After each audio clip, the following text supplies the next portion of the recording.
afternoon, everybody. It's a pleasure having you all for this really interesting session on succession planning, which is so critical when it comes to business owners. So can we go ahead with the session and let us understand how all of you feel about and what is your feeling about succession planning is, right? So let me start with Mitesh. Madhavan, you may just want to give a minute because I'm seeing that some of them are still joining, okay? Yeah, okay. Just check whether everybody is in. Gaikwad is just coming in. Rahul is in. Yeah, still waiting for Rahul and Gaikwad is in, okay?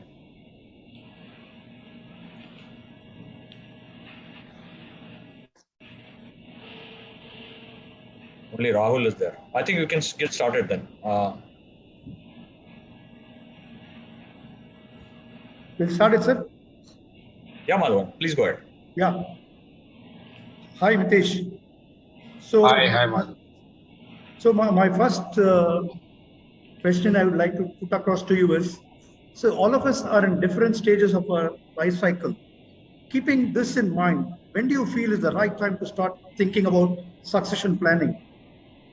I think it is very important that we all know that we have been, come somewhere and we are going to go out of somewhere when we have come. So it is very important that we start thinking about the succession planning on the day on which, we start coming at a stage where we feel that, the business will stop if I cease to exist. Or if something goes wrong with me, everything will go haywire. That is the moment where we need to immediately start thinking that what is the plan? Because the business is made for continuity, built to last, and the human is, made to survive for the years he is destined to survive. So it is very critical that we start thinking on the day when we feel that the business is going to go haywire if I am not. That is my suggestion. Thank you. Chitra, you are coming from a NGO background, had been over almost 26 years since you have been helping the society in one project or other. You are also looking for something of this sort, and you're also part of a large business family. So you have both sides of it. As a, yeah. Yeah, there is another session is going on. So no. So I am listening to different to this one. I think you should switch off the YouTube. Okay.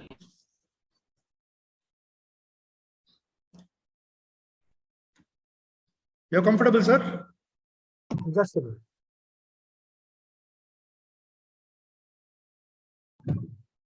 Okay, good evening, everyone.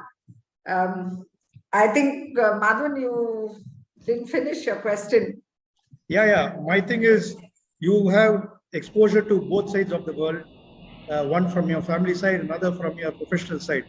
So succession planning would look very different to you. So what do you feel? When should we start thinking about succession planning? That's the question. Okay, I think succession plan ideally needs to be the day you've decided that you have to start a business.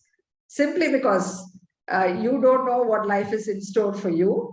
And most importantly, we could always say that, yes, the initial days, we are all struggling to, firefight, cash flow, get into the market, establish ourselves. It is that time when you will actually identify somebody in your team who is probably as capable as you in getting things sorted, or who's probably your shadow in seeing you go through these struggles. So your thought for succession, as far as I'm concerned, needs to start as early as you start your business. But if it's a well-established business, where you are taking it over as a CEO or maybe a second generation entrepreneur, then what you do is start identifying a core team which you can then personally groom. Because I think what is very, very important in succession planning is probably have a 1/10 replica of the founder in the person who is ideally going to take over from you. So if it is a family-run business, and as a person who is being involved in at least the conversations that happen, I think it's very, very important if you're looking at your children to take over from you. It's very important to have business conversations and make it easy dining table conversations. That is when the children start understanding not just the fruit of your success, but also the pains that you go through. Very good. So, Gaikwad, I'd like to ask you something in terms of succession planning. It means different things for different people, right? So what does succession planning mean to you? Really good question. Actually, it is related to businesses. When we are talking about businesses. So once we start business, initially it is question of personal success. Okay, and personal success is happen when planning is good. But it is very difficult to hand over things what we make to in another hand. It is very difficult to any entrepreneur. So because this business is actually crafted around you, and so we are always thinking that it is very difficult to pass this somebody. For me, succession planning is the process which help to run the business without you. So how does it help? First of all, first criteria of this, according to me. So normally there is a saying, time is money, but I personally believe that time is money. It's for certain period this thinking is good, but after that we have to think about time is life. If I started thinking like this, time is life, then automatically this thinking will run behind the process which help us to build the leadership and pass on responsibility, accountability to others. So this is actually success in planning. And how it will help to create actually this succession planning will help us to create you can say vision statement of business. And what vision statement will give us? It is definitely give us business purpose, culture building, what madam said. Okay, then it is employee development, management team effectiveness. So all these points, all these factors help you to build the short and long-term goals. And ultimately, these long-term goals will going to succeed by people. Simple. It is not you only, because some certain time it is the business is running around you. But if you don't allow people to think about your match with your thought process, then it will never going to happen. So simple thing is, any means succession would be easily come when you allowing people to absorb how things are done. Not only teaching is enough here, but you have to allow them to match with your thought process. So succession planning is build people. People understand the people capabilities, and it will give you the freedom from freedom for your life, how to enjoy your life. That will depend upon your succession planning. That's it. Super. Viral, from your point of view, what do you feel? Hello, everyone. Yeah, from my point of view, it's like, when you are building a company, it's like a baby, as very rightly pointed out by Bhagwan Bhai. right? It's your baby and it's your day, and it's very hard to get away things from you. Okay, but for me, on other aspect, there are 2-3 aspects. First aspect is your dream. Okay, when you are doing when you come into the business, then it's your dream. Okay, where you are crafting your dreams, the way you want to take, the way you want to contribute to the society, the way you want your growth, the way you want financial independence or support for your family, everything. So if you are not there also, and if you have done a proper succession planning, then definitely your dream and your business will be alive after your exit. The one. Second, as Mr. Rajesh Jain today told, if I do not have any certain capabilities or I have certain limitations, I have lots of idea, but I don't know how to execute it. So if I get a certain succession in, then definitely it will be like a propelling the growth of the company. So there will not be any restriction or a limitation to the company's growth, because it's your dream, and when you decided, then the growth has to be there in the company. And third important thing, see, just I am working in my company. Okay, I have certain my thoughts, my ideas, and I'll be running my company as per my thoughts. And for any of the owner, it's very difficult to change their state of mind. And sometimes it's very difficult to accept the new technologies or new things or cope up with the new generation people. Okay, so by the time if you are having a succession planning, then definitely it's a new opportunity for company to think or redefine the pathway of the growth. So these are the few things from my end. Okay. So, Mr. Burgess, when it comes to business, obviously we are running this business to create wealth for our family, right? So what do you feel, how do you feel family managed business have to be run so that long-term wealth creation happens? So can I have your take on this? You're on mute.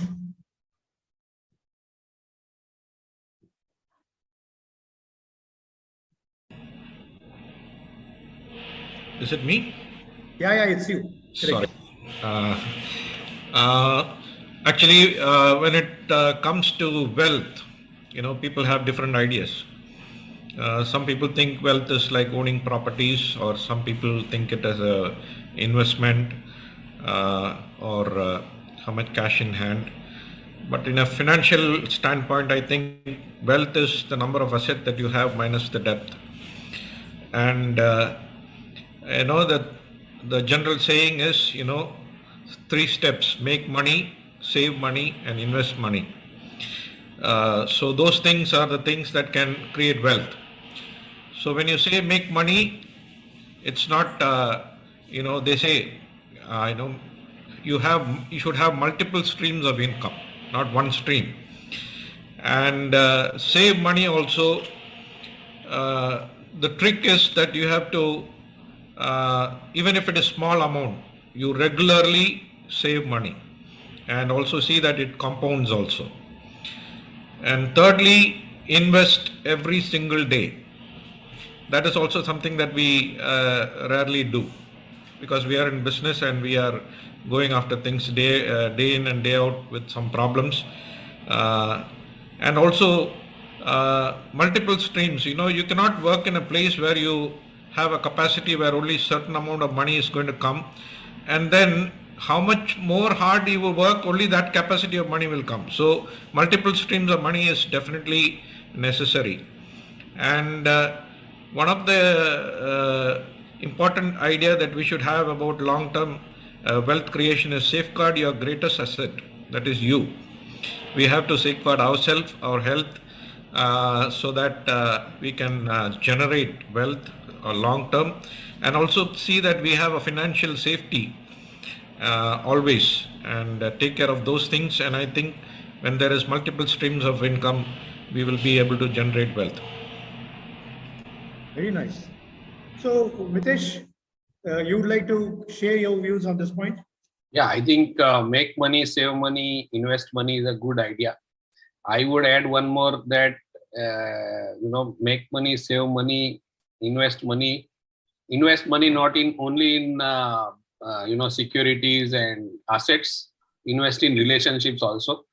A lot of relationships pay back. One is always an Indian society where a lot of family values create huge multiples of returns. India has been a low insurance country where we have always trusted on loved ones, family people, and family relationships, and always thought that we don't need insurance because we have Mr. A, Mr. B, Mr. C who will come and help us in the long run. So that is one thing that I would like to add in the process. And I would like to say that in the family-owned businesses, it is very important that the family members pay themselves well and pay themselves first. That is also another issue that I find in the family businesses. They don't pay themselves first. They don't respect themselves well. They always respect other employees, other team members and other people, and they keep on damning themselves by saying that, okay, this time the business didn't perform well, so I will not pay myself. So that is something that we all need to change in the family owned businesses. So one is relationship, another is pay ourselves first. Super. So some of us might be in multi-owner business format, right? When it comes to succession planning, it can be very different when we are talking about succession planning in a multi-owner format. So let's ask Gaikwad what's his feeling about succession planning when it comes to multi-owner format. It's very difficult actually, but multi-owners format, there are some advantages, disadvantages, but related to succession planning, actually, if you have one product, so it is very difficult to pass on the leadership in multi-owners businesses, because if one product is there, so multi-owner means owners are working on one product only. So if responsibilities are not divided properly, then it is really having a problem. Second thing, if you have 2 or more products, so you can divide those products or those verticals into business unit. Okay, so each business unit will become the profit center. So there will be good distribution between owners, and owners become own product, you can say profit center. And somehow in multi-owners businesses, the owners are not thinking about next generation when they are in peak. Okay, so they are thinking that this business will going with us, means after 60, 70. So this is one of the policy where we are thinking that missing. We are not thinking from beginning what will be after 10 years, 20 years, and that is missing. If exit plan will be there, then definitely it will manage properly. So that's from my side. Yeah, very good. So Viral, obviously you will have your views when it comes to succession planning in a multi-owner format. Can you please share that with us?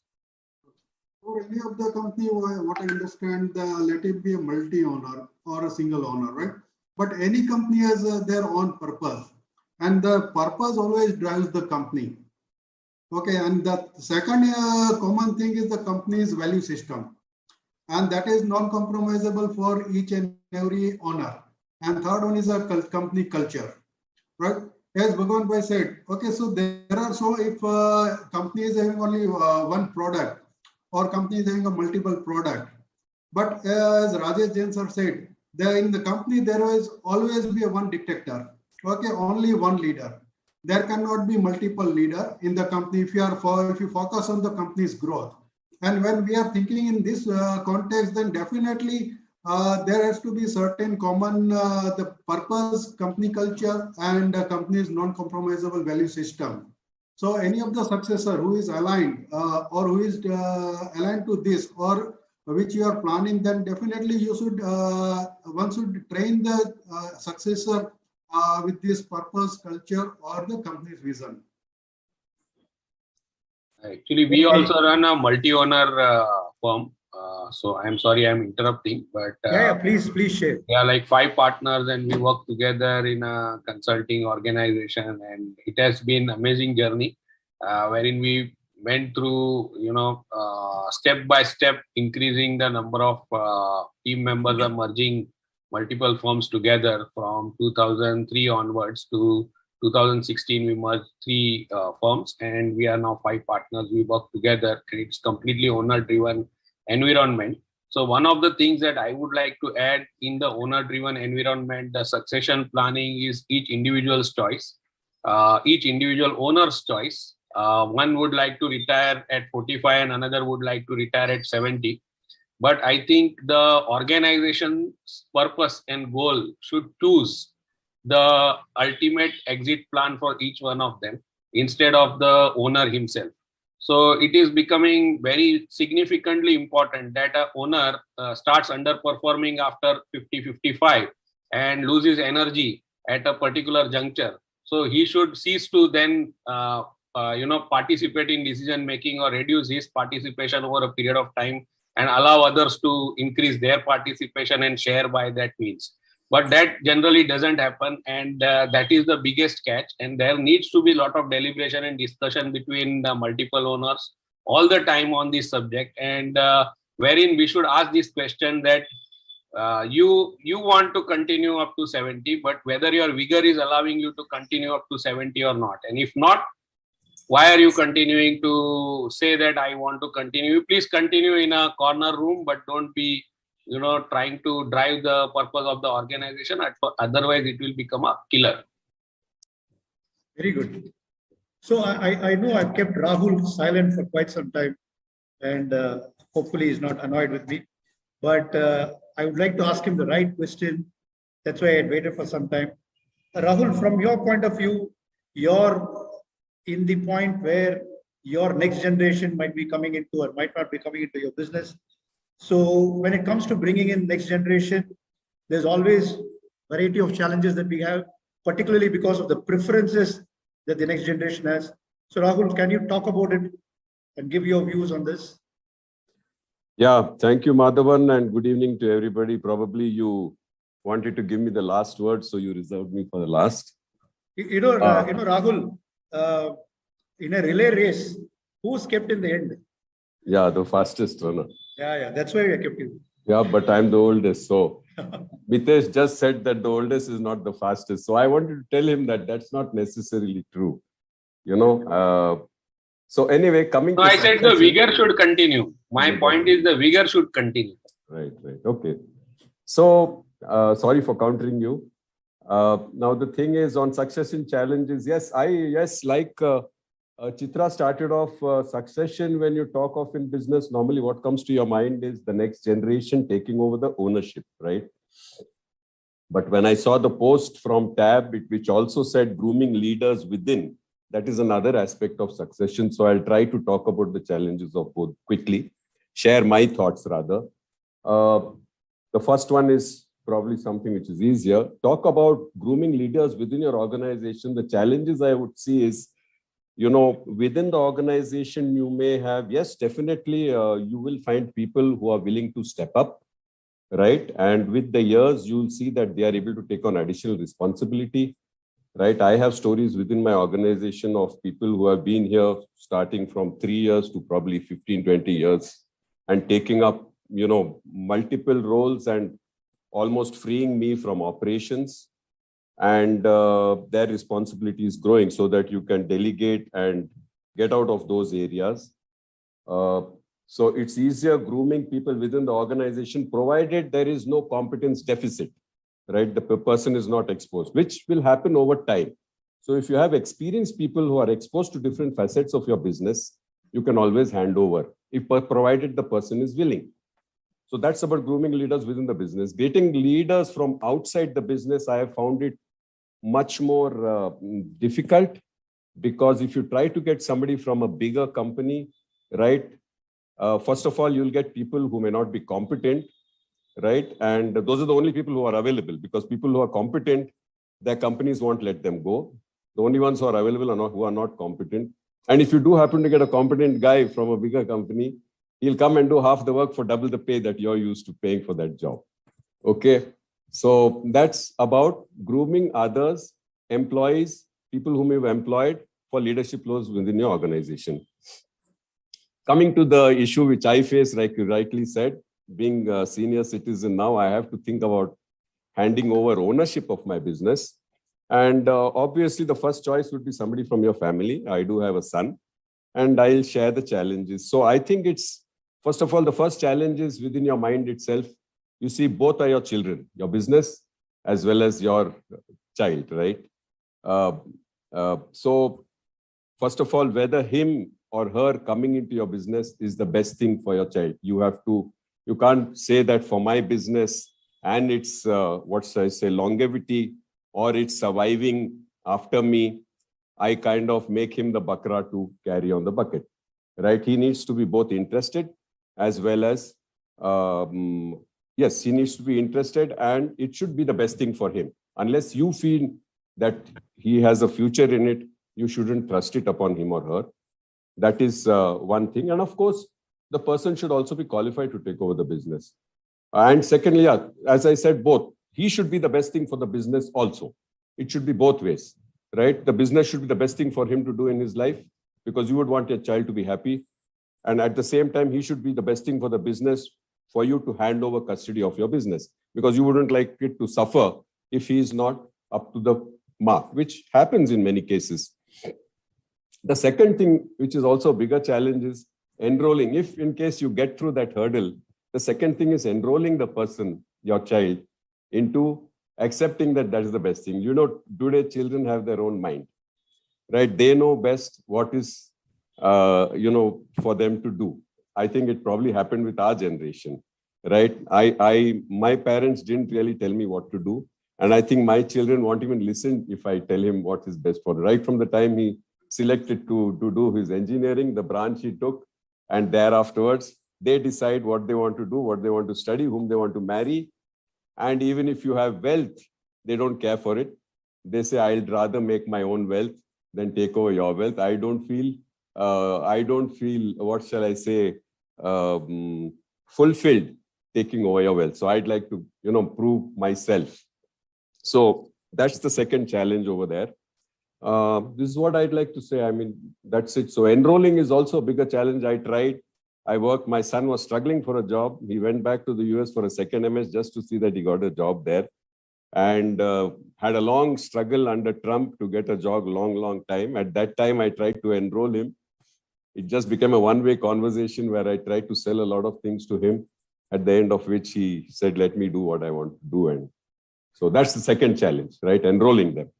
And maybe I think making your business attractive, worthy enough for them to feel, aspire to take it over. Probably that would happen with time, right? You may, and they think differently, you think differently. I think that's a challenge.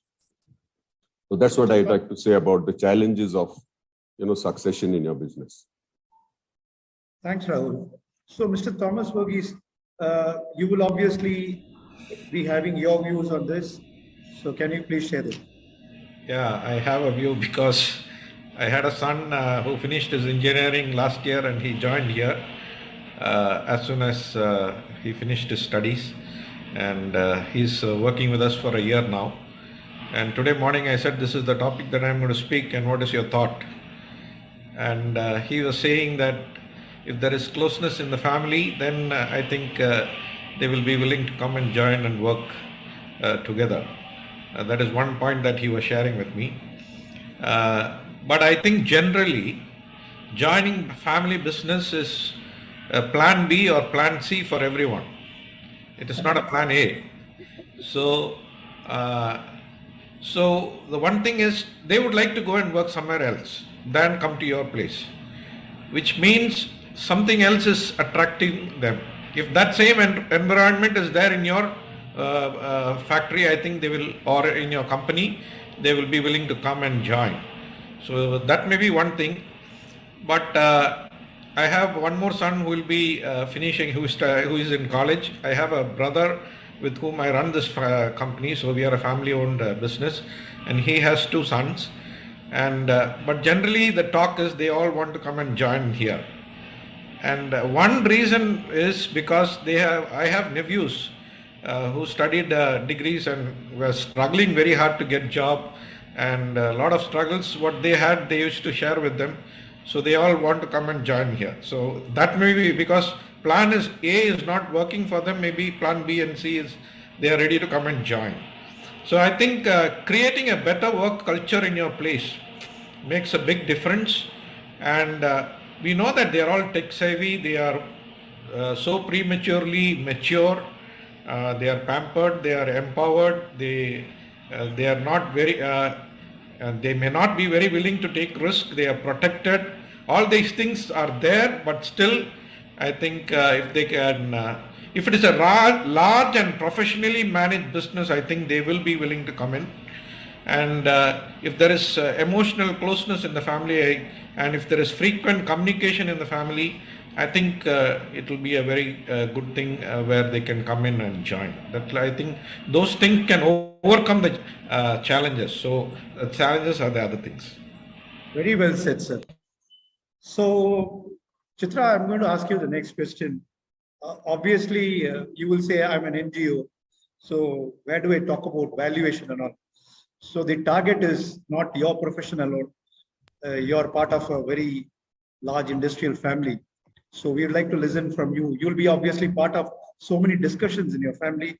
So why don't you talk about specific valuation when it comes to your company, or when it comes to your NGO, what do you think about valuation? Or in terms of exit strategy, what do you feel is relevant to you as a head of an NGO and as a part of a large industrial family? So maybe I'll first talk as an NGO. My exit strategy would probably be like what I think Mr. Jain said in his talk. Move from something that is managed by that is run by a family where I don't get involved into day-to-day operations, and get on to an advisory board where I just sit there and maybe direct, but have no control over what is happening day to day. I think when I got this question, I had a conversation with my husband, and when we were talking about valuation and even an exit strategy, I think the one case that comes to our mind is what happened with ICICI when Mr. Kamath had to move out, and he just apparently just left, was inaccessible to anybody in the organization, and they had to fight it out and find solutions and accept the person who's coming in. I think your exit strategy, if at all you think you didn't find anybody, or like You're in mute. Yeah, if the younger generation is not willing to come in, then the best thing to do is, when you are at the peak of the business, look at selling it for a kill. And if it is not, then you look at getting on to an advisory board where you just sit there and direct and take what comes. Either way, it works, it doesn't work. That's a risk that you do if you don't plan your succession well. So an exit strategy is hopefully not something that everybody should be doing, struggling about it, and it has to be. So I think succession plan has to not be an event in your organization. It has to be part of your DNA. And if that happens, then I think you'll have a great, probably great retirement day where you sit down and be satisfied about handing it over on a platter to maybe your own family or to a professionally identified CEO. And this is purely my personal view. Yeah. On a platter. Elsewhere. On a platter or on a frying pan, whichever way. To handle the platter or a frying pan. So Rahul, again, I would like to put the same thing across to you. So when it comes to valuing your business, devising an exit strategy, so what are your thoughts on this? So I think you have to exit your business. You can't keep running it perpetually. So, of course, I could articulate my thoughts on this thanks to Tab's intervention and coaching on this. And I've already begun the process. I think the first thing is, there are two things to it. One is get yourself into the role of an investor in your business, right? Which means gradually get out of managing day-to-day functions, day-to-day running, delegate, and have a CEO, right? Like Mr. Jain said, if you can have a CEO, then you only need to run the dreams about your business. Of course, I'm talking about dreams which are grounded in reality, and share them, share the vision, handle that portion of your business. And like I said, become an investor. So then once you're an investor in the business, then the business, the prospective buyer or whoever takes over is confident that, yes, the business is running by itself. It's over for me to change hands from the current owner to myself. That is one. The second thing I'd like to do in my business is planning for succession or an exit strategies. Keep the business contemporary all the time in terms of technology, in terms of services. As is a service industry, so in the terms of services provide, keep it contemporary. Don't let it go. Nobody would like to buy a business which is in the past. We are a 47-year-old company, but touch wood, we are pretty contemporary. I wouldn't say we still have a way to go. I wouldn't say we are the best, but we have USPs. People need to come to us exclusively, right? We are exclusive in a number of things which we do. So in that manner, keep your business relevant and contemporary, right? Don't become run of the mill. That will become very difficult for you to, first of all, make profits, and secondly, make it attractive to a buyer. So two things, basically keep it contemporary, become an investor. Once these two things are done, then of course, the ways and means to exit when it comes to that, I mean, you can always keep yourself on the lookout for somebody who's eyeing your business, somebody who wants to come and invest partially, fully, whatever. And you also have now exchanges for SMEs where you can go and list your company. SMEs can also be listed. There are government of India, I think, sites and methodologies where even SMEs can go and list and be owned by the public. So number of avenues. You look at the avenues once you're ready to offer yourself, right? All the due diligence, etc., which is to be done. It has to be a kind of a corporate entity. It has to be a company, etc., etc., and those kind of things. Qualify, get your company to qualify for all those criteria and make it worthy for somebody to take over. That is how I think exit should be planned. Thank you so much, Rahul. It was worth the wait. We waited for your talk for quite some time, so I think he has finished it quite well. So, panelists and obviously TAB members, we as a part of our support to our members, we do talk about succession planning. In case you need any support, you can always reach out to your facilitator. We'll be glad to support you. It is a pleasure having you all in this session and had a wonderful time. So again, like last time I said, whenever you happen to come to Pondicherry, we'll be happy to host you here.